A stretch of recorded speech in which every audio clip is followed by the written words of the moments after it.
بسم اللہ الرحمن الرحیم۔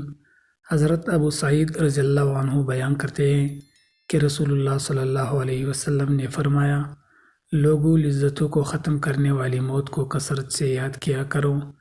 قبر ہر دن اپنے مردود سے کہتی ہے، میں غربت اور تنہائی کی جگہ ہوں، مٹی اور کیڑوں کا گھر ہوں۔ جب مومن کو دفن کیا جاتا ہے تو قبر اس کو مرحبا کہتی ہے اور خوشخبری سناتی ہے کہ میرے پشت پر چلنے والوں میں تو مجھے سب سے زیادہ محبوب تھا، آج میں تیری ہو گئی اور تو میری طرف آ گیا، تو اب میرے احسان کو دیکھ لے گا۔ اس کے بعد قبر تا حد نگاہ وسیع ہو جاتی ہے اور جنت کا دروازہ کھول دیا جاتا ہے۔ حضرت ابو ہریرہ رضی اللہ عنہ روایت کرتے ہیں کہ آپ صلی اللہ علیہ وسلم ایک جنازہ میں گئے، میں بھی آپ کے ساتھ تھا۔ آپ ایک قبر کے پاس بیٹھ گئے اور فرمایا، یہ قبر ہر روز بلند آواز میں کہتی ہے، اے ابن آدم، تو مجھے کیوں بھول گیا؟ کیا تجھے پتہ نہیں تھا کہ میں تنہائی کا گھر، غربت کا گھر، وحشت کا گھر، کیڑے مکوڑوں کا گھر ہوں؟ مگر اللہ جس کے لیے شادگی کا حکم فرمائے گا اس کے لیے کشادہ ہو جاؤ گی۔ اس کے بعد آپ صلی اللہ علیہ وسلم نے فرمایا، قبر یا تو جنت کا ایک باغ ہے یا آگ کا ایک تندور۔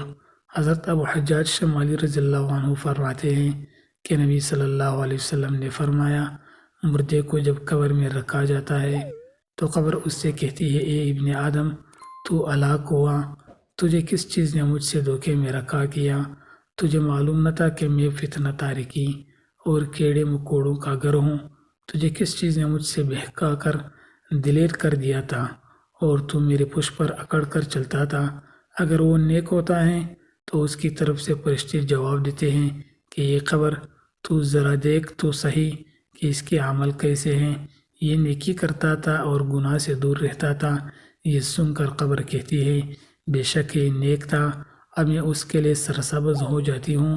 مردے کا جسم اس وقت روشن ہو جاتا ہے اور اس کی روح اللہ تعالیٰ کی طرف بڑھا دی جاتی ہے۔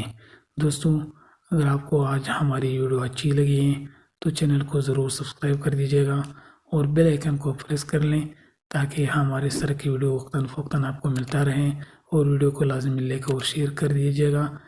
السلام۔